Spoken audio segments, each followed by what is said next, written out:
Hello students, welcome again to my channel. Class 12th set 1 का part 1 मैं पहले ही upload कर चुकी हूँ, जिसमें मैंने सेक्शन ए और सेक्शन बी का सॉल्यूशन कराया था। उससे आगे का सॉल्यूशन अब हम देखते हैं। अभी स्टार्ट करेंगे सेक्शन सी का सॉल्यूशन, जिसमें 3-3 नंबर के आपके क्वेश्चन आएंगे। दोनों तीनों क्वेश्चन आसान ही है मैं कहूँगी। तो पहले देखते हैं क्वेश्चन नंबर 15। थोड़ा और इसको बड़ा करके इसी स्क्रीन पर मैं आपको समझा देती हूँ। देखो ज़रा, if y is equal to a is to power mx plus b is to power nx, then show that d square y by dx square minus m plus n dy by dx plus m n y is equal to 0। ये question prove करके ही होगा, मतलब हम values निकालेंगे और फिर इसमें हम पुट करेंगे। तो y आपको दे रखा है, डिफ्रेंशिएशन कर दो y dash a e power mx की डिफ्रेंशिएशन a e की power mx multiplied by m plus b e की power nx multiplied by n।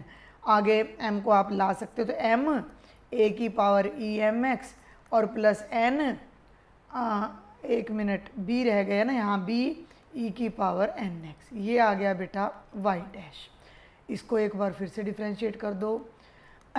थोड़ा मेरे गले में दिक्कत चल रही है, इस वजह से मैंने लेक्चर अपलोड नहीं किया। अभी आपको आवाज़ दिख रही है, थोड़ी देर में ये आवाज़ डाउन चली जाएगी, ठीक है। तो अब इसको फिर करते हैं। तो m as it is a e की पावर एम एक्स का डेरिवेटिव e की पावर एम एक्स, और एम एक्स को फिर करोगे तो एक और m आएगा जो यह एम स्क्वेयर बन जाएगा, n b की पावर एन एक्स और ये बन जाएगा n स्क्वेयर। ये y, एक सेकंड, ये यहाँ पर y, तो ये रहा आपका, ये तो y हो गया, ये y डैश हो गया और ये y double dash.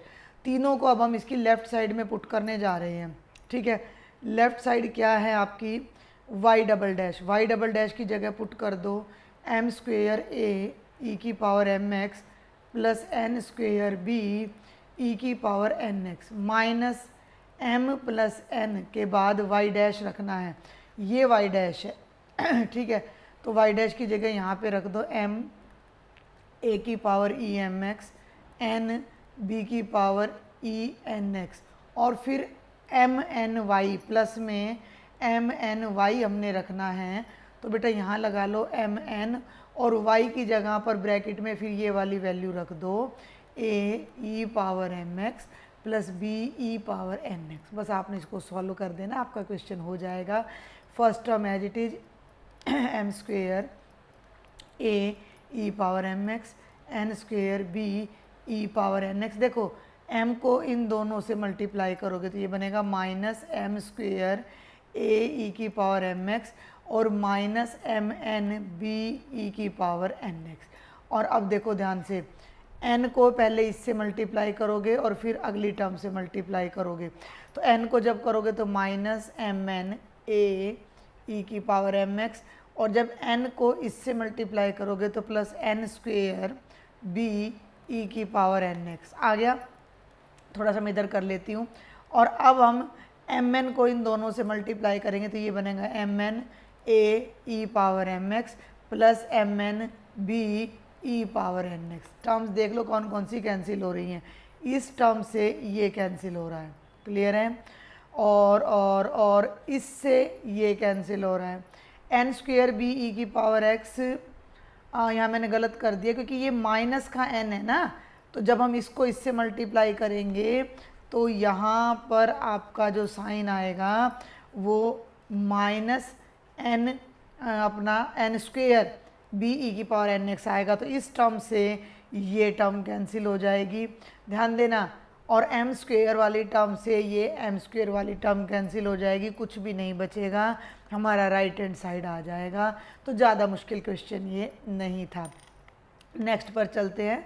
Chapter number 2 से आ रहा है 16th question. Prove that tangent inverse 63/16 is equal to sine inverse 5/13 plus cos inverse 3/5। देखो अब हमारा काफ़ी सारा सिलेबस डिलीट हो गया है, तो टेंजेंट इनवर्स की प्रॉपर्टी हम यहाँ नहीं लगा सकते। हम यहाँ टेंजेंट अल्फा प्लस बीटा की आइडेंटिटी लगाएंगे। तो राइट साइड में ये जो दो एंगल्स हैं इनको हम पुट कर लेते हैं। मान लिया लेट साइन इनवर्स 5/13 अल्फ़ा है, तो साइन अल्फ़ा कितना हो जाएगा 5/13। तो कॉस अल्फ़ा कितना हो जाएगा 1 माइनस साइन स्क्वेयर अल्फ़ा का अंडर रूट, साइन स्क्वेयर का मतलब हो जाएगा 25/169 का अंडर रूट, 169 में से 25 घटाओगे 144 और ये 12/13 आ गया। ये साइन अल्फ़ा, ये कॉस अल्फ़ा, तो आप निकाल दो टेंजेंट अल्फ़ा। टेंजेंट अल्फ़ा होता है sine alpha by cos alpha, यानी 5/13/12/13, और बेटा जी टेंजेंट अल्फ़ा की वैल्यू आ जाएगी 5/12। जब हमने साइन अल्फ़ा 5/13 लिया तो टेंजेंट अल्फ़ा 5/12 आ गया। अब आ जाओ इस पर, इसको भी आप एक और एंगल सपोज कर लो। कॉस इनवर्स 3/5 को बीटा ले लो तो कॉस बीटा 3/5 हो जाएगा, और जब आप साइन बीटा निकालोगे तो वो 4/5 आएगा। कर लेना 1 माइनस कोस स्क्वेयर बीटा का अंडर रूट करके, इसको मैं यहीं छोड़ रही हूँ। हम यहाँ से निकालेंगे टेंजेंट बीटा जो कि होएगा साइन बाय कॉस, तो वो आ जाएगा 4/3। कोई दिक्कत नहीं होनी चाहिए यहाँ तक। अब आप ज़रा क्वेश्चन को समझने की कोशिश करो कि हम आइडिया कैसे लेते हैं। देखो मैं एक रफली यहाँ पर आपको करके दिखा रही हूँ, कलर चेंज करके पेन का, कि टेंजेंट इन्वर्स को मैंने इसके इक्वल प्रूव करना। ये मेरा क्या है, अल्फ़ा प्लस बीटा। अगर मैं इस टेंजेंट इन्वर्स को इधर ले जाऊँ तो ये बन जाएगा टेंजेंट अल्फ़ा प्लस बीटा। तो अब मैं यहाँ आइडेंटिटी लगाने जा रही हूँ टेंजेंट अल्फ़ा प्लस बीटा की, जो कि हम अपनी 11th क्लास में पढ़ लेते हैं। तो we know that tangent alpha plus beta is equal to tangent alpha plus tangent beta, tangent alpha plus tangent beta by 1 minus tangent alpha tangent beta. Left side को मत छेड़ो और राइट साइड में देखो ये वैल्यू, टेंजेंट अल्फ़ा की जगह रख दो 5/12, टेंजेंट बीटा की जगह रख दो 4/3, और 1 माइनस 5/12 इंटू 4/3। इसको भी मैं पहले आपको सॉल्व करके दिखा दूँ राइट हैंड साइड को। तो देखो ऊपर तो मेरा आ जाएगा न्यूमरेटर में, न्यूमरेटर को सॉल्व कर रही हूँ तो 12 एलसीएम आ जाएगा 5, 3 4 जा 4 4 जा 16, डिवाइडेड बाय नीचे आ जाएगा। इन दोनों को सॉल्व करोगे तो 4 3 12, और बल्कि मैं कहूँगी नहीं यही चलने दो, ये आ जाएगा -5/9। ठीक हो गया यहाँ तक। इसको आगे फिर सॉल्व करो तो ये बन जाएगा 21/12, और 9 में से एक 9 बन जा 9, 9 में से 5 गया 4/9। ठीक है, क्लियर हो रही है बात, यहाँ तक समझ आ रहा है। इसको मैं फर्दर फिर सॉल्व करती हूँ। लेफ्ट में चल रहा है टेंजेंट अल्फ़ा प्लस बीटा, और राइट में जो ये टर्म थी 21/12 इंटू 9/4, ये कट जाएगा 3 4 जा 12 और 3 7 जा 21, मल्टीप्लाई करोगे तो 9 7 जा 63/16 आ जाएगा। ध्यान देना है, tangent of alpha plus beta 63/16 आ गया। पहले यहाँ तक देख लो अच्छे से, ज़्यादा छोटा कर दिया मैंने। अब देखो मैंने पहले इस एंगल को साइन लिया, उससे टेंजेंट निकाला, भाई इस एंगल को मैंने अल्फ़ा लिया, उससे टेंजेंट निकाला, इस एंगल को मैंने बीटा लिया, उससे टेंजेंट निकाला, फिर मैंने टेंजेंट अल्फ़ा प्लस बीटा की आइडेंटिटी में ये दोनों वैल्यूज़ पुट करते हुए अपना एक न्यूमेरिकली अलजेब्रिकली इसको सॉल्व कर लिया। ठीक है, अब देखो ज़रा, अब ये क्वेश्चन हमारा है, तो लेफ़्ट में मेरा आ जाएगा अल्फ़ा प्लस बीटा और टेंजेंट राइट में जाएगा, तो ये बन जाएगा टेंजेंट इनवर्स 63/16। अब अल्फ़ा और बीटा की वैल्यूज़ को वापस पुट कर दो, ये रही अल्फ़ा और बीटा की वैल्यूज़। अल्फ़ा का मतलब है साइन इनवर्स 5/13 और बीटा का मतलब है कॉस इनवर्स 3/5। तो इन वैल्यूज़ को यहाँ अल्फ़ा बीटा की जगह पुट कर दो। ये हो जाएगा साइन इनवर्स 5/13। ठीक है, मेरे पास सॉलिड हार्ड कॉपी है क्वेश्चन पेपर की, तो मैं उसमें से देख रही हूँ, बार बार लैपटॉप ना हिलाना पड़े। Cos inverse 3/5 is equal to tangent inverse 63/16, hence proved.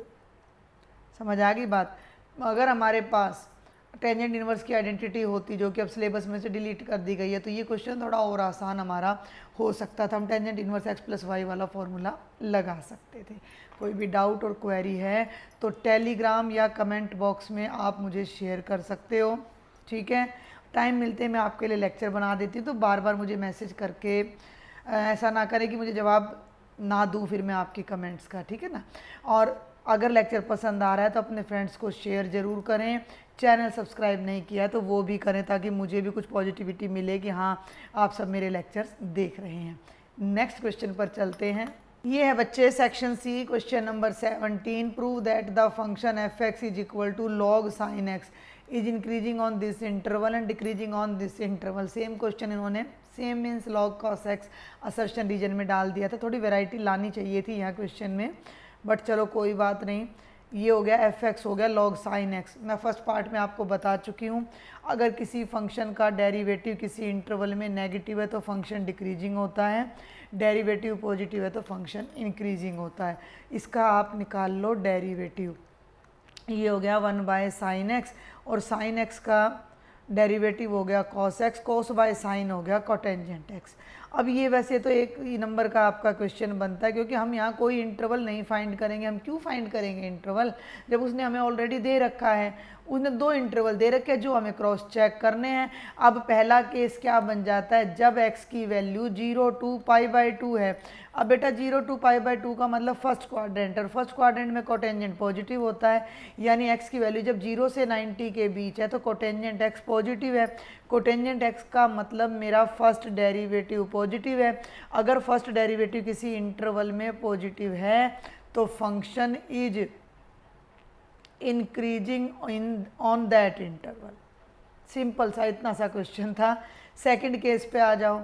अगर x की वैल्यू π/2 से पाई को बिलोंग कर रही है। अब π/2 से पाई कौन सा इंटरवल होता है, सेकंड। सेकंड में टेंजेंट कोटेंजेंट नेगेटिव होता है तो कोटेंजेंट x नेगेटिव हो गया, इसका मतलब डेरिवेटिव नेगेटिव हो गया। डेरिवेटिव नेगेटिव हो गया तो फंक्शन डिक्रीजिंग है। मैंने डिक्रीजिंग का साइन लगा दिया, आपने वर्बल नहीं, मतलब आपने लिख कर आना है वर्ड्स में कि f x is decreasing on the interval π/2 to pi. तो ये क्वेश्चन 3 नंबर का बिल्कुल भी नहीं था। अगर ये एग्जामिनर ऐसे कहता कि find the intervals between 0 to 2 पाई या 0 to pi in which function is increasing और डिक्रीजिंग, तो थोड़ा सा और लंबा हो सकता था। तो ये था कंप्लीट सेक्शन सी। अब सॉल्व करते हैं सेक्शन डी। तो सेक्शन डी का पहला क्वेश्चन है अपना question number 18। Solve the system of linear equations using matrix method. ठीक है, इस पर मैं बहुत ज़्यादा टाइम नहीं लगाऊंगी क्योंकि सबसे इजी क्वेश्चन आपका यही बनता है। थोड़ा सा और ज़्यादा जूम कर देती हूँ मैं, ताकि स्टेटमेंट आपको यहीं पर विजिबल हो जाए। x + 2y + z = 7 जो बन गई पहली इक्वेशन, x + 3z = 11 जो बन गई दूसरी इक्वेशन, 2x - 3y = 1 जो बन गई तीसरी इक्वेशन। और इस इक्वेशन को मैं इस तरह से लिख सकती हूँ 1 1 2 x के कोफिशिएंट्स। ठीक है, y के कोफिशिएंट्स लोगे तो 2, सेकंड में y नहीं है तो 0 और -3। z के कोफिशिएंट्स लोगे तो 1 3 और तीसरे में z नहीं है 0, multiplied by x y z = 7 11 और 1 which can be return in the form of ax = b। आप सबको पता है a ये है, x ये है और b ये है। क्लियर हो गया। अब जल्दी से पहले आप इसमें चेक करोगे a का डिटर्मिनेंट। 1 डिटर्मिनेंट सबसे पहले चेक करना होता है। डिटर्मिनेंट ही 0 आ जाएगा तो इन्वर्स ही एग्जिस्ट नहीं करेगा। फिर हम दूसरा मेथड अपना चेक करते हैं। मैं फर्स्ट रो से ही कर देती हूँ डिटर्मिनेंट। तो 1 × ध्यान देना 1 × 0 + 9 -2 × ये रो ये कॉलम चला जाएगा तो बच्चे ये आ जाएगा 0 - 6 और +1 × -3 - 0 जो कि बन गया 9 1 जा 9 6 दूनी 12 और -3 9 18 यानी कि नॉन जीरो आ रहा है। डिटर्मिनेंट नॉन जीरो आ रहा है बेटा, इसका मतलब ए का जो इन्वर्स है वो एग्जिस्ट कर रहा है। ए इन्वर्स एग्जिस्ट कर रहा है तो ए इन्वर्स के लिए हमें पहले अब क्या निकालना पड़ेगा, एडजॉइंट ए। मैं अब एडजॉइंट ए के लिए मैं कोफैक्टर्स फाइंड नहीं करूँगी क्योंकि ये क्वेश्चन बार बार रिपीट होता रहता है। बहुत सारे अपने वीडियोस में मैं इसको करवा रही हूँ। एक कोफैक्टर मैं आपको बता देती हूँ कि a11 आपने कैसे निकाला होगा। -1 की पावर 1 + 1, ये पहली रो और पहला कॉलम हटा दो तो 0 3 -3 0 पॉजिटिव है ना, बाहर तो 1 आ जाएगा और 0 - +3 यानी कि नहीं 3 3 जा 9 सॉरी 9 आ जाएगा भैया यहाँ पे 9। तो बेटा ये हो जाएगा अपना -+ 3 3 3 जा 9 और ये 9 आ जाएगा। तो ऐसे सारे कोफैक्टर्स आप निकाल सकते हो। मैंने ऑलरेडी कोफैक्टर्स राइट किए हुए हैं, तो मैं आपको कोफैक्टर्स यहाँ पर राइट कर देती हूँ जल्दी से। थोड़ा सा इसको थोड़ा सा छोटा कर लेते हैं अब हम, क्योंकि जो डिटेल थी मैंने आपको दे दी है। तो बल्कि कोफैक्टर क्या, मैं डायरेक्ट आपको ना एडजॉइंट ही लिख देती हूँ। एडजॉइंट ए हम सबको पता है क्या होता है, A11 A12 इधर आ जाएगा, ठीक है ना, और A13, तो A21 A22 और A23 और A31 A32 और A33। जिन बच्चों को एडजॉइंट भी निकालना नहीं आता है, कोफैक्टर्स नहीं आते, तो उन्हें बड़ी मेहनत की ज़रूरत है। वो मेरे लेक्चर देख सकते हैं, मैंने 12th का सारा सिलेबस अपलोड किया हुआ है, पहले वहाँ से जाकर आप समझें। तो ये कोफैक्टर बच्चे आपका बन गया 9 6 -3 -2 7 6 -2 और -2। अगर किसी बच्चे को लगता है कि मुझे कोफैक्टर या एडजॉइंट फिर से बताना चाहिए, तो आप मुझे मैसेज कर दीजिएगा, मैं आपको डिटेल में बता दूंगी। तो ये आ गया एडजॉइंट। अब हमें क्या निकालना है, ए इनवर्स, क्योंकि आपको पता होना चाहिए कि आपका सॉल्यूशन होता है x = A इनवर्स b, अगर डिटर्मिनेंट नॉन जीरो है और इनवर्स एग्जिस्ट कर रहा है। तो ए इनवर्स होता है adjoint A by determinant A. Determinant आ रहा है 18, तो 1/18 तो बाहर आ जाएगा, और इसको एज इट इज़ लिख दो। अब इसको अंदर मत ले जाना है ना, बड़ा कॉम्प्लिकेटेड हो जाएगा अगर इसको अंदर ले जाओगे, तो उसमें हमें क्या दिक्कत होगी कि फ्रैक्शन में आएगा, फिर मल्टीप्लाई करेंगे, तो ये सब पे हम टाइम नहीं लगाएंगे, ठीक है। ये आ गया ए इनवर्स। अब हम करेंगे अपना सॉल्यूशन, जो कि है x = A inverse b। Now solution is given by x = A inverse b। Left में x आ जाएगा, A इनवर्स अभी आपके सामने मैंने निकाला है 1/18 9 6 3 -3 -2 7 6 -2 और -2 और मल्टीप्लाइड बाय b। तो b बच्चे ये रहा आपका 7 11 और 1 है। 1/18 को अभी भी आप बाहर रखेंगे, फर्स्ट रो को फर्स्ट कॉलम से करो, 9 7 जा 63 11 3 33 प्लस 6। सेकंड रो और सेकंड कॉलम इन दोनों को करेंगे तो 6 7 42 घटा 22 घटा 2 और 3 7 21 जमा 11 7 जा 77 -2। लेफ्ट में x चल रहा है, लेफ्ट में अपना x चल रहा है, तो ये आ जाएगा 1/18। देखो मेरी बात सुनो, 63 में से 33 गए 30 36 आ जाएगा, 42 में से 22, देखो ऐसे घटाएगा ना, 22 गए तो 20 और 20 में से 2 गए तो 18 और भाई 77 में से 2 गए तो 75, 5 और 1 6 75 और 21, ठीक है ना, 96 आ गया। यहाँ पर मुझे कुछ गड़बड़ है, 3 7 जा 21 11 7 जा 77 -2, ठीक है। तो गड़बड़ कहाँ हो रही है वो देखो, ये थोड़ा मैंने वो कर दिया ना, इसको जूम इन कर दिया, जूम आउट कर दिया, तो ये देखो कि ये यहाँ पर अपना -3 था, है ना, और वो माइनस जब मैं इस तरफ लाई तो मैं उस माइनस को यहाँ लगाना अपना भूल गई, तो ये यहाँ पर आपका आ जाएगा -3, तो ये बनेगा -21। ओके, अब इसको ठीक करते हैं। 21 और 2 23 और 7 में से 77 -23 54 आ जाएगा, ये यहाँ पर आपका इट विल बी 54। ओके, अब 18 से इनको डिवाइड करोगे तो 18 दूनी 36, 18 का 18 और 18 3 54, ठीक है। लेफ्ट में आ गया x का मतलब जो अपना मैट्रिक्स है वो XYZ है, और 2 1 3, तो यहाँ से आपकी x की वैल्यू 1 आ जाएगी, y की 2 आ जाएगी, सेपरेट करके ज़रूर लिखाना, z की 3 आ जाएगी। आप इसको क्रॉस चेक भी, उल्टा लिख गई मैं आप इसको क्रॉस चेक भी कर सकते हो, 2 1 और 3। कैसे क्रॉस चेक करते हो, x2 y1 और z3, ये देखो एक बार आप यहाँ पर कोई भी एक वैल्यू को रख दो। हाँ, ये है आपकी इक्वेशन, ये है आपकी इक्वेशन की x + 2y + z = 7, तो x की जगह 2 रखो, y की जगह 1 रखो और z की जगह 3, 3 और 2 5 और 2 7, 7 = 7 आ गया। इसका मतलब हमारा आंसर बिल्कुल ठीक है। तो ये क्वेश्चन थोड़ा लंबा हो जाता है, तो जब भी इस क्वेश्चन को आप करें तो प्रेजेंस ऑफ माइंड के साथ करें। देखो मेरा भी यहाँ पर, क्योंकि मैंने उसको छोटा कर दिया था, इस वजह से गलती हो गई थी, तो आपने बड़े प्यार से बड़े ध्यान से इस क्वेश्चन को करना है। अब इसमें इंटरनल चॉइस दी गई है, उसको देखते हैं। और अब देखते हैं इंटरनल चॉइस वाला क्वेश्चन। ये देखो भाई, ए इनवर्स, ध्यान से पढ़ा करो स्टेटमेंट को। हमें ए इनवर्स दे रखा है, हमें बी दे रखा है और हमें ए बी का इनवर्स निकालना है। अब ए इनवर्स से ए पर जाने का मेथड हमें नहीं पता, सुनना मेरी बात ध्यान से, लेकिन हमें ये पता है कि ए बी इनवर्स होता है B inverse into A inverse. ठीक है, प्रॉपर्टी ऑफ इनवर्स। अब ए इनवर्स तो हमें ऑलरेडी गिवन है, बच गया मामला बी इनवर्स का। बी का मैट्रिक्स दे रखा है तो आप बी इनवर्स फाइंड कर लो, दोनों को मल्टीप्लाई कर दो तो ए बी इनवर्स हमारा आ जाएगा। ठीक है, ये शायद मिसलिनियस का क्वेश्चन है आपका, एनसीईआरटी का, और मिसलिनियस के क्वेश्चंस आपके ज़रूर आते हैं। ठीक है, तो अभी देखते हैं, अब जल्दी से मेन काम है बी का इन्वर्स निकालने का, पर चेक करना पड़ेगा भैया बी का इन्वर्स एग्जिस्ट भी करता है या नहीं। तो पहले बेटा आप निकालो बी का डिटर्मिनेंट। तो बी हो गया 1 -1 0 2 3 -2 -2 0 1। फर्स्ट रो से ही करूँ तो 1 इंटू ये बन गया 3 -0। डिटर्मिनेंट आता होगा ना आपको, -2, ये रो और ये कॉलम चला जाएगा तो ये बन गया -1 -0 और फिर -2 आया तो +2 -0, जो कि आपका बन गया, यहाँ ले लो 3 1 जा 3 माइनस माइनस प्लस का 2 और -3 2 5 में से 4 गया 1, जो कि नॉन जीरो आ रहा है। नॉन जीरो आ रहा है, इसका मतलब बी का जो इन्वर्स है वो एग्जिस्ट करेगा।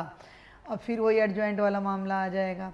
तो आपको एडजॉइंट निकालना है, तो एडजॉइंट निकालने के लिए आपको अब इसके क्या निकालने पड़ेंगे, कोफैक्टर्स ऑफ मैट्रिक्स बी। एक दो मैं निकाल के दिखा देती हूँ। मैट्रिक्स का नाम भले ही बी हो लेकिन कोफैक्टर को आप A11 कर सकते हो।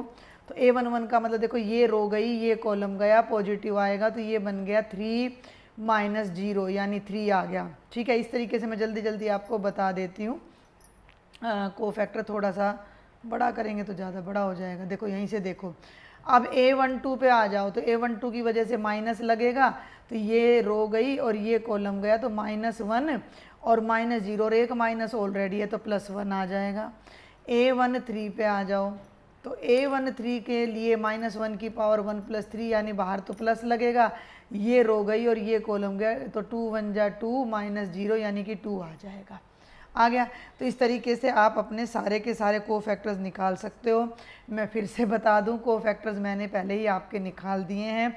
A21 2 आ जाएगा, A22 1 आ जाएगा और A23 2 आ जाएगा और साथ में A31 6, A32 2 आ जाएगा और A33 5 आ जाएगा। मैं क्रॉस चेक एक आधा आपको करके भी दिखा देती हूँ। मान लो लास्ट वाला ही ले लो, A33, तो ये रो गई और ये कॉलम 3 1 जा 3 और माइनस माइनस +2 5 आ गया ना, तो गलत नहीं है ये आपका। अब आप आ जाओ एडजॉइंट ऑफ बी पर। हाँ, ये आपका ना यहाँ पर 2 चल रहा है। अब आप आ जाओ एडजॉइंट ऑफ बी पर, जो कि अपना वर्टिकल बनेगा A11 A12 और A13। ठीक है, तो डायरेक्ट अब मैं वैल्यूज़ रख देती हूँ। ये वाली वैल्यूज़ ले लो पहले तो 3 1 2, फिर ये वाली वैल्यूज़ ले लो तो 2 1 2 और फिर ये वाली वैल्यूज़ ले लो तो 6 2 5। ये हो गया एडजॉइंट बी। अब आपने लेना है बी इनवर्स। तो मेरी बात सुनो ध्यान से, बी का जो डिटर्मिनेंट है वो 1 आ रहा है, बी का जो डिटर्मिनेंट है वो 1 आ रहा है और बी इनवर्स क्या होता है, ये होता है adjoint B by determinant of B. अब एडजॉइंट बी को डिटर्मिनेंट ऑफ बी 1 से डिवाइड करोगे तो वो क्या रह जाएगा, एडजॉइंट बी ही तो रह जाएगा ना। तो यही जो हमारा एडजॉइंट था यही हमारा बी इनवर्स आ गया बी इनवर्स। अब हम अपने मेन काम पर चलते हैं, हमें निकालना है ए बी इनवर्स। तो आप ये कारण लिखोगे, we know that A B inverse is equal to B inverse A inverse. B inverse आपके सामने है 3 1 2 2 1 2 6 2 5 और ए इनवर्स हम एक बार फिर देख लेते हैं अच्छे से। वैसे मेरे पास हार्ड कॉपी है तो क्वेश्चन पेपर की, तो मैं उसमें से आपको देखकर बता देती हूँ। ए इनवर्स हमारा है, ए इनवर्स हमारा बन रहा है बच्चे 3 -15 और 5 और -1 6 और -2। ठीक है, और 1 -5 और 2, ये माइनस प्लस की गड़बड़ तंग कर देते। 3 -1 1 -15 6 -5, ठीक है, और 5 -2 और 2। अब इन दोनों को जस्ट हमने मल्टीप्लाई करना है, मैट्रिक्स मल्टीप्लिकेशन से वो कर देते हैं। तो थोड़ा सा इसको लेफ्ट में ले आते हैं, ये हो जाएगा this is equal to, method आप सबको पता है, फर्स्ट रो फर्स्ट कॉलम, तो 3 3 जा 9 minus 30 plus 30, first row second column, ठीक है। तो -3 6 दूनी 12 और 12, फर्स्ट रो थर्ड कॉलम, तो 3 1 जा 3 माइनस का 10 और प्लस का 4, ध्यान देना 3 1 जा 3 माइनस का 10 और प्लस का 12, 6 2 जा 12। थोड़ा सा ये निशान लगा के अगर हम कर लेते हैं तो ज़्यादा अच्छे से हो जाता है। देखो ये रो और ये कॉलम है, 3 1 जा 3 माइनस 10 और प्लस का 12 आ रहा है यहाँ, ये हो गई पहली रो। सेकंड रो पे आ जाओ तो 1 3 जा 3 माइनस 15 प्लस 10, सेकंड रो को सेकंड कॉलम से करेंगे तो -1 प्लस 6 माइनस 4, और first row second row third column 1 minus 5 plus 4। अब आ जाओ थर्ड रो फर्स्ट कॉलम, तो 3 2 जा 6 माइनस 30 और 5 5 जे 25, और बच्चे ये हो जाएगा -2 प्लस 12 माइनस 10, और ये हो जाएगा 2 1 जा 2 माइनस 10 और प्लस 10। इसको बस अपना कैलकुलेट कर दो जल्दी से, 30 से 30 कैंसिल, 9 आ जाएगा, 12 से 12 कैंसिल, -3, 12 में से 10 गए 2 और 3 5, 10 और 3 देखो मेरी बात सुनो, 10 में से 15 गए -5 जमा 3 माइनस का 2, 4 और 1 5 जमा का 1, 4 और 1 5 0, 25 और 6 31 में से 30 गए 1, ये आएगा 0, 10 से 10 कट गया और 2, और ये आपका आ जाएगा ए बी का इन्वर्स। ठीक है, बढ़िया मज़ेदार क्वेश्चन था, थोड़ा हटके था। कोई क्वेरी हो, कोई डाउट हो तो मुझे ज़रूर शेयर करें, लेक्चर को भी शेयर करें और चैनल सब्सक्राइब ज़रूर करना है। आगे बढ़ते हैं और अब सॉल्व करते हैं क्वेश्चन नंबर 19। दोनों के दोनों क्वेश्चन आपके एनसीईआरटी से, पूरा पेपर ही एनसीईआरटी से है ये आपका। If the length of 3 sides of a trapezium other than the base are equal to 10 centimetre, trapezium का बेस को छोड़ दे तो बाकी 3 साइड्स 10 सेंटीमीटर की हैं। फाइंड द एरिया, ध्यान से सुन लो, of trapezium when it is maximum. पहले तो वो कंडीशंस फाइंड करो जिनमें आपके ट्रापीजियम का एरिया मैक्सिमम होगा, और फिर आपने वो एरिया भी मेंशन करना है। स्टेटमेंट में ऐसा कुछ नहीं है, अगर मैं स्क्रीन को ब्लैंक कर दूं, ऊपर ले जाती हूँ मैं स्टेटमेंट, कि 3 साइड्स 10 सेंटीमीटर, बेस पता नहीं है और मैक्सिमम एरिया हमने फाइंड करना है। तो पहले हम एक यहाँ ट्रापीजियम बना लेते हैं। We are doing question number 19। तो ये मैंने बना दिया भैया। ट्रापीजियम में क्या होता है, चलो एक बार स्ट्रेट लाइन ले लेते हैं, थोड़ा अच्छे से डायग्राम बन जाएगा। और ट्रापीजियम में क्या होता है, 2 साइड्स पैरेलल और 2 साइड्स नॉन पैरेलल। ठीक है,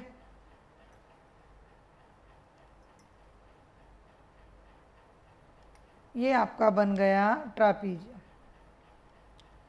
ओके, अब इस ट्रापीजियम में बेस नहीं पता, बाकी की तीनों साइड्स 10, बाकी की तीनों साइड्स हैं बच्चे 10 10 और 10। ट्रापीजियम का एरिया आप सबको पता होना चाहिए।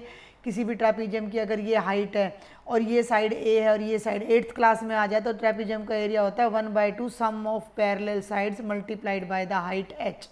ए और बी अपोजिट साइड्स जो पैरेलल साइड्स हैं और एच उसकी हाइट होती है। तो ये हम सबको पता होना चाहिए, नहीं पता है तो पुरानी कोई बुक उठा के अपना देख लो। अब हम इसमें कुछ कंस्ट्रक्शंस करेंगे।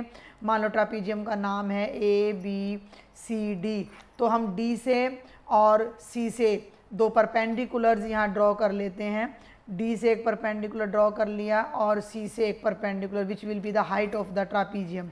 ठीक है, इसका नाम रख लो डी एम और इसका नाम रख लो सी एन। तो बाय डिफ़ॉल्ट कह सकते हो, नहीं तो एक सिंपल सा लॉजिक है कि ये दोनों ट्रायंगल्स कॉन्ग्रुएंट है। सुन लो मेरी बात, क्यों, ये साइड दोनों 10 10 हैं और ये दोनों इस पर परपेंडिकुलर, और ये हाइट ऑफ द ट्रापीजियम है, ये बिल्कुल सेम है। ठीक है, तो आर एच एस से ये दोनों ट्रायंगल्स हमारे कॉन्ग्रुएंट हो गए। जब ये दोनों ट्रायंगल्स कॉन्ग्रुएंट, ये 9th 10th में आ जाती है ये वाले क्वेश्चन, ये दोनों ट्रायंगल कॉन्ग्रुएंट हैं तो ए एम और बी एन की लेंथ इक्वल रहेगी। तो ए एम को भी मैं एक्स ले लेती हूँ, बी एन को मैं एक्स ले लेती हूँ, और ये इसकी वजह से, कॉन्ग्रुएंसी की वजह से ये पैरेलल है आमने सामने, तो ये साइड कितनी रह जाएगी, 10 रह जाएगी, और इस हाइट को मैं h मान लेती हूँ। क्लियर हो गया यहाँ तक। अब हम चलेंगे बेटा एरिया ऑफ ट्रापीजियम पर। तो एरिया को मैं ए सपोज कर लेती हूँ, let area is equal to ए।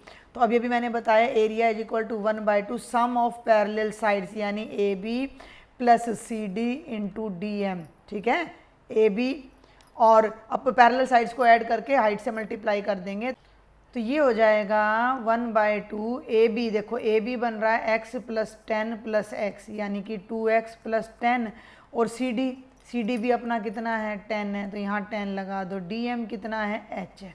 ये डी एम भी अभी हम फाइंड कर लेंगे साथ के साथ। देखो यहाँ पे पहले मैं अलग से करके दिखा दूँ। ये वाला जो ट्रायंगल है मैंने पहले ही शेड किया हुआ, ये वाला जो ट्रायंगल है ट्रायंगल ए एम डी में अगर तुम पाइथागोरस थ्योरम लगाओगे तो base square plus perpendicular square is equal to hypotenuse square. तो बेस x हो गया, परपेंडिकुलर h हो गया, तो x square plus h square is equal to 10 का स्क्वायर 100। h क्यों निकाल रहे हैं, मेरी बात सुन लो ध्यान से।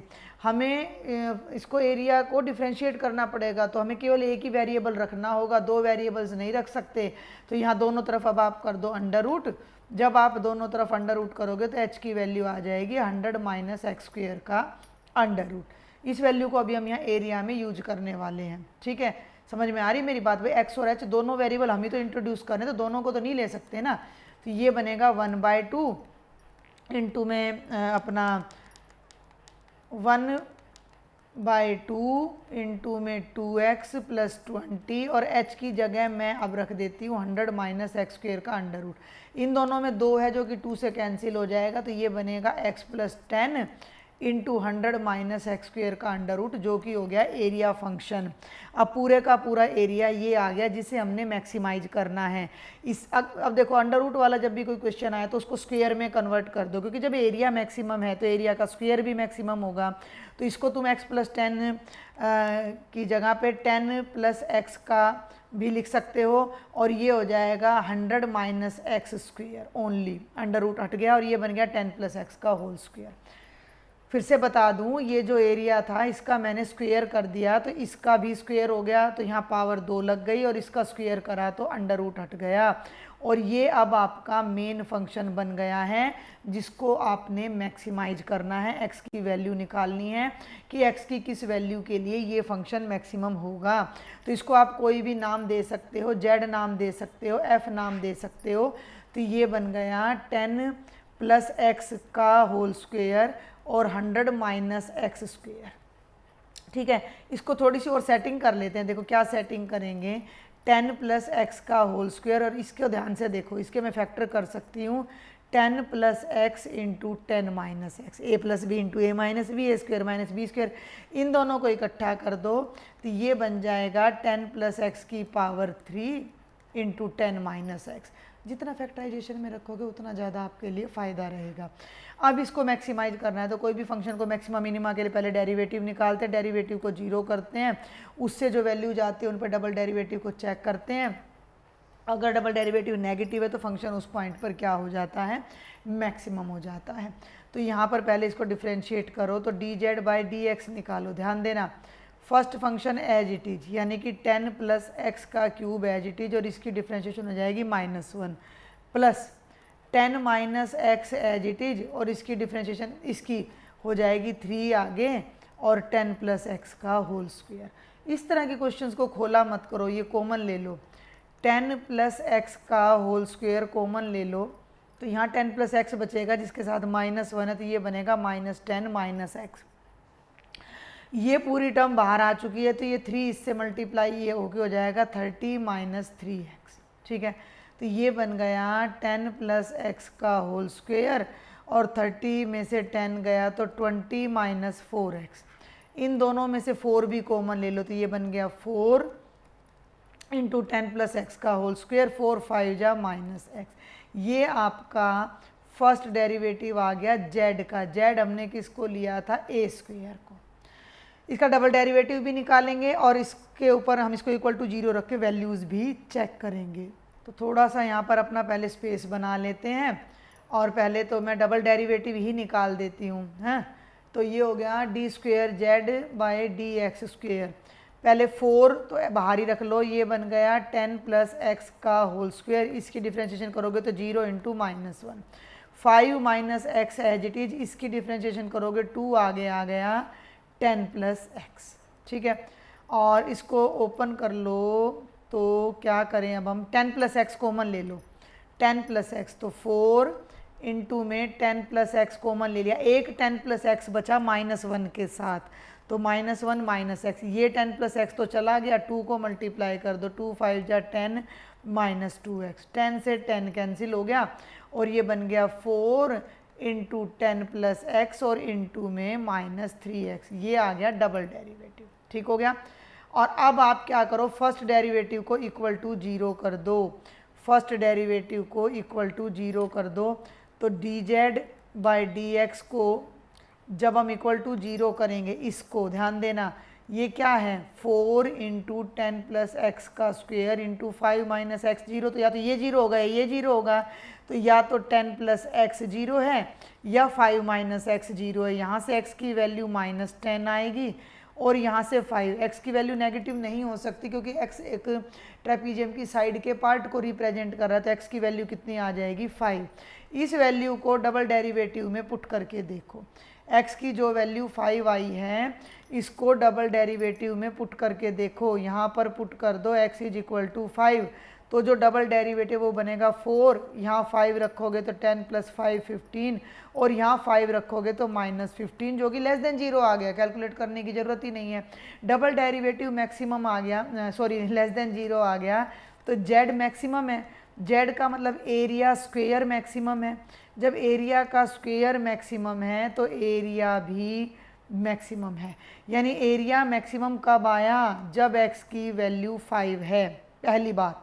अब ये कह रहा है कि वो एरिया भी फाइंड करो, तो ट्रेपीजियम का एरिया ढूंढो, कहाँ निकाला था हमने, ये था बेटा ट्रेपीजियम का एरिया, और ये मैक्सिमम कब था, जब x की वैल्यू 5 है, तो मैक्सिमम एरिया ऑफ ट्रेपीजियम अब आपने निकालना है, मैक्सिमम एरिया ऑफ ट्रेपीजियम।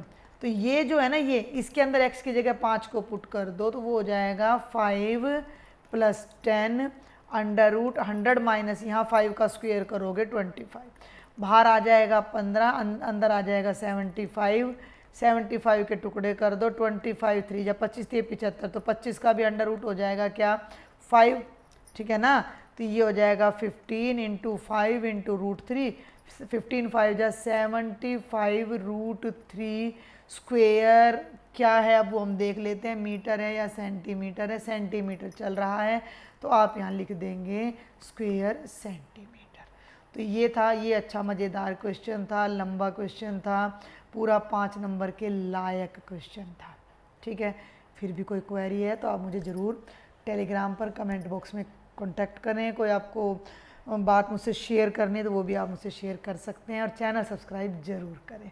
इसी के एक इंटरनल चॉइस है, उसको देखते हैं, और ये है बेटा इंटरनल चॉइस वाला क्वेश्चन नंबर 19। ये इस तरह का क्वेश्चन लास्ट ईयर भी एग्जाम में आया था। An Apache helicopter of enemy as flying along the curve Y is equal to X square plus 7। भाई एक दुश्मन का हवाई हेलीकॉप्टर उड़ रहा है और ऐसे इस रास्ते पे चल रहा है, और सोल्जर प्लेस्ड एट 3,7 पे एक सोल्जर खड़ा है, wants to shoot down the helicopter, वो हेलीकॉप्टर को शूट करना चाहता है, when it is nearest to him find the nearest distance।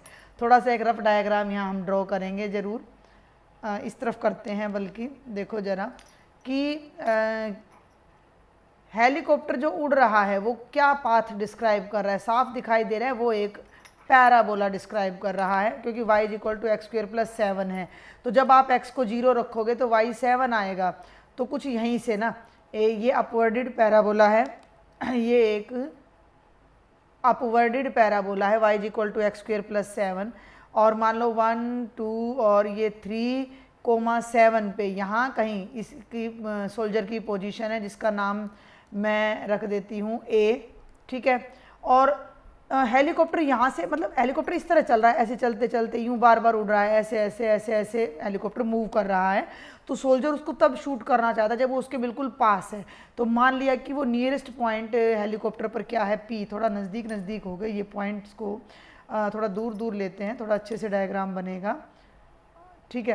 तो ये मान लो 1 है, ये मान लो 2 है और ये मान लो 3 है, तो ये 3 7 यहाँ कहीं हो जाता है A पॉइंट, और उसके पाथ पर कहीं कोई पॉइंट हमने P ले लिया जिसके कोऑर्डिनेट्स x, y हैं, और जब P और A बिल्कुल पास पास होंगे तब वो सोल्जर उसको शूट कर देगा। Is it okay? जब P और A pass pass, means find the nearest यानी मिनिमम डिस्टेंस किसके बीच की, A और P के बीच की। डिस्टेंस आप कब से करते आ रहे हो, डिस्टेंस अपना 10th क्लास में आ गया था डिस्टेंस फॉर्मूला, तो D इज इक्वल टू मान लो AP मैंने ले लिया, तो ये हो जाएगा x माइनस 3 का स्क्वेयर और प्लस y माइनस 7 के स्क्वेयर का अंडर रूट।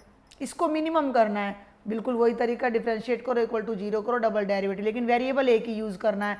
तो y की जगह x स्क्वेयर प्लस 7 लगा दो, यहाँ पर y की जगह, क्योंकि अगर मैं x की जगह पर y को यूज करूँगी तो मुझे अंडर रूट में जाना पड़ेगा, तो ये ज़्यादा ईजी रहेगा।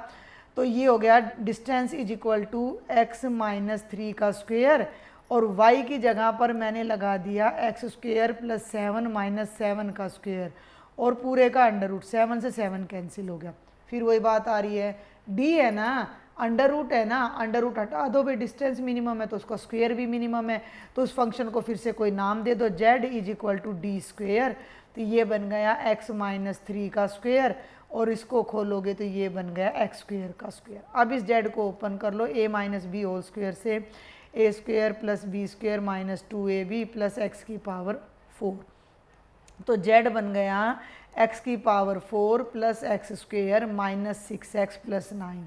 अब इसको मिनिमाइज करना है कि x की किन वैल्यूज पर ये मिनिमम होगा, तो पहले तो इसको कर दो डिफ्रेंशिएट, तो z डैश हो गया 4x cube plus 2x minus 6, इसमें से 2 कॉमन ले लो तो ये बन गया 2x क्यूब और प्लस x माइनस 3, ये तो z डैश हो गया, z डबल डैश भी निकाल दो, 2 इंटू में इसको करोगे तो ये आ जाएगा 6x स्क्वेयर प्लस 1, ये तो हर हालत में पॉजिटिव आने वाला है। क्यों आने वाला ये भी सुन लो मेरी बात, 2 पॉजिटिव है, एक्स स्क्वेयर हमेशा पॉजिटिव होता है, देखो सिंपल सा लॉजिक है कि भैया एक्स स्क्वेयर हमेशा पॉजिटिव है, तो उसको 6 से मल्टीप्लाई करोगे तो भी पॉजिटिव है, उसमें 1 ऐड कर दोगे तो भी पॉजिटिव, यानी डबल डेरिवेटिव तो पॉजिटिव ही आएगा ऑलवेज, यानी कि डिस्टेंस तो मिनिमम आएगी, लेकिन उसके लिए हमें x की वैल्यू निकालनी पड़ेगी, जिसके लिए हमें फर्स्ट डेरिवेटिव को इक्वल टू 0 रखना पड़ेगा।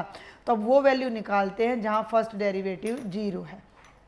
तो now put z dash is equal to 0, तो z डैश हो गया 2 into 2x cube plus x minus 3 is equal to 0, ये तो 0 हो नहीं सकता। अब ये क्यूबिक को सॉल्व करने के कई तरीके हैं, अपना 9th क्लास से फैक्टराइजेशन आ जाता है, ये 3 2 जा 6, एक रूट हमें ढूंढना पड़ेगा इसका, बाकी रूट्स फिर हम अपना डिवीजन मेथड से निकालते हैं। तो 3 2 जा 6 है, 6 के फैक्टर्स बनेंगे plus minus 1 plus minus 2 plus minus 3 और प्लस माइनस 6, इनको बारी बारी से आप पुट करके देखोगे। मैं एक बार रैंडमली x की जगह 1 ट्राई कर रही हूँ, तो ये हो जाएगा 2 into 1 cube plus 1 minus 3 is equal to 0, तो ये बन गया 2 plus 1 minus 3 is equal to 0, 0 is equal to 0 आ गया, यानी 1 ने इसको सेटिस्फाई कर दिया, तो इसका एक रूट तो 1 हो गया। सुन लो मेरी बात ध्यान से, यानी हमें x की एक वैल्यू तो 1 मिल गई ना, बाकी वैल्यूज निकालने की हमें कोई ज़रूरत नहीं है। वैसे तो कैसे निकालोगे, अब सुन लो मेरी बात, ये भी मैं बता दूं, x इज इक्वल टू 1 अगर इसका रूट है तो x माइनस 1 इसका फैक्टर होगा। अब आप क्या करोगे, 2x cube plus x minus 3 को x माइनस 1 से डिवाइड करोगे, चाहे तो लॉन्ग डिवीजन से करो, नहीं तो एक सिंथेटिक डिवीजन होता है उससे भी कर सकते हो, और जो यहाँ पर क्वोशेंट आएगा उसके भी फैक्टर्स निकालोगे। लेकिन हमारे लिए एक ही वैल्यू बहुत है, वो वैल्यू हमारी क्या आ रही है, 1 आ रही है, यानी कि जब x 1 है, सुन लो मेरी बात ध्यान से, कि जब x 1 है तो डबल डेरिवेटिव मेरा पॉजिटिव है।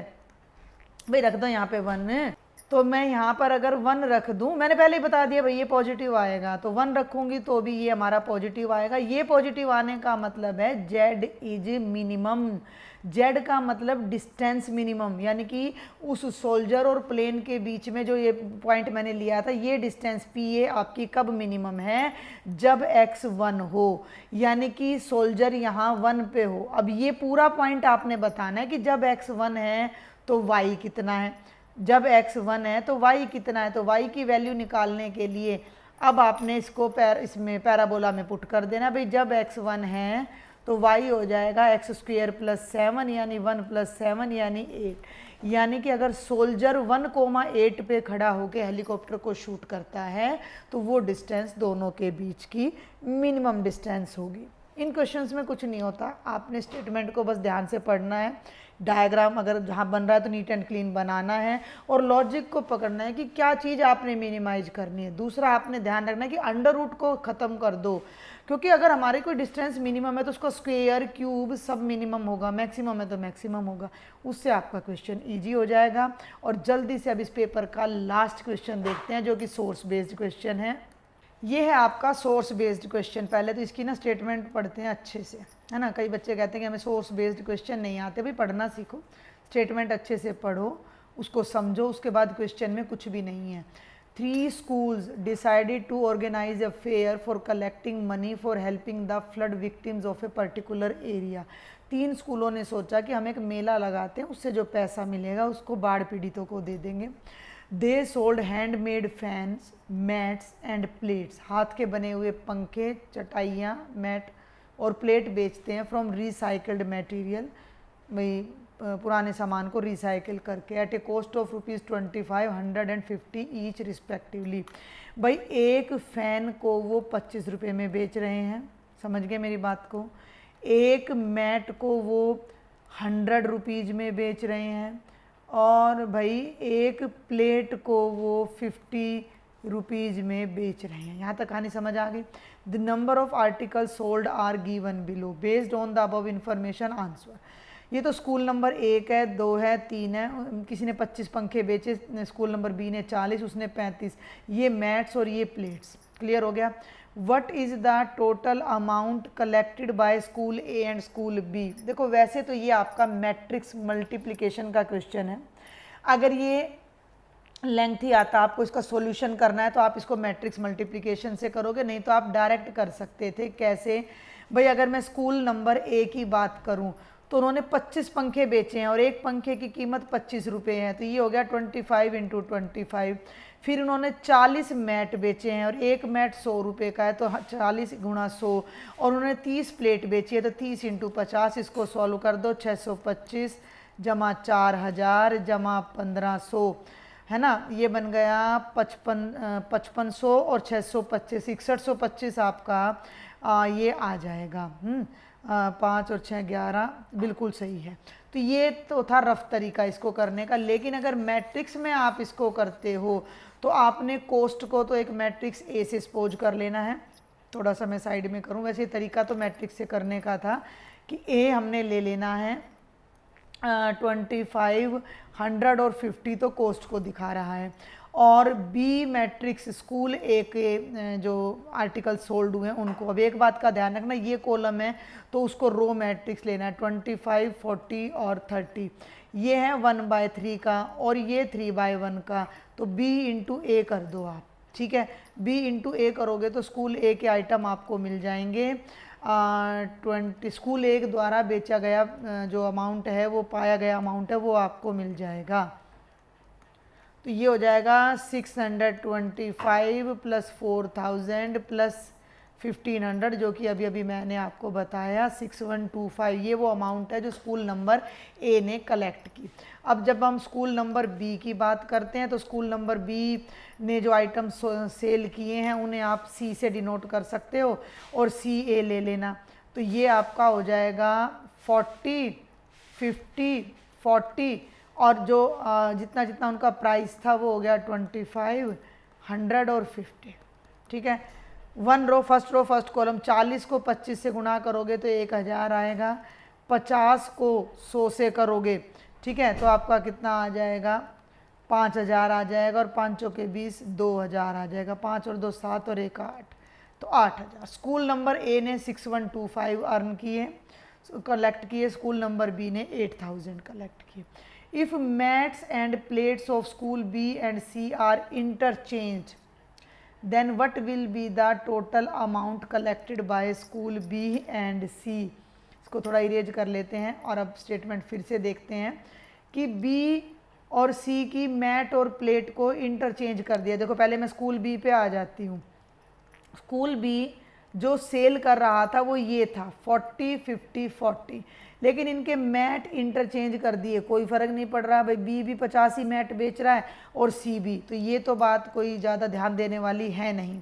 सुन रहे हो मेरी बात को।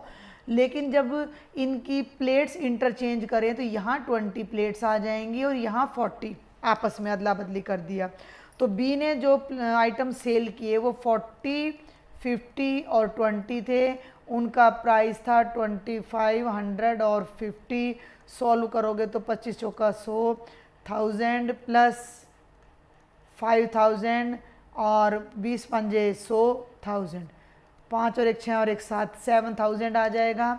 और बच्चे, जब मैं स्कूल नंबर सी की बात करती हूँ तो अब उन्होंने ये आइटम बेचे हैं, तो ये हो जाएगा 35, 50 और 40 और 25, 100 और 50। सॉल्व कर दो। 35 को 25 से करो, 25 पंजे 125, 12 25 थी 75 और 12 87। आप इंग्लिश में कर लेना, अच्छी है आपकी इंग्लिश। तो ये हो गया 5000 और 40 को 50 से करोगे तो 2000। ये 7875 रुपये स्कूल नंबर सी ने कलेक्ट किए अगर उनके मैट और प्लेट को इंटरचेंज कर देते हो। ठीक है, तो ये था भाई आपका complete sample paper class 12th का। कोई डाउट है, कोई क्वेरी है तो बार बार मैं आपको कह रही हूँ कि टेलीग्राम पर आप मुझे शेयर करें, कमेंट बॉक्स में लिखें। और लेक्चर हेल्पफुल लगा है तो आगे भी अपने हाफ ईयरली और प्री बोर्ड की प्रिपरेशन के लिए चैनल पर बने रहें, सब्सक्राइब करें, शेयर करें। Thank you.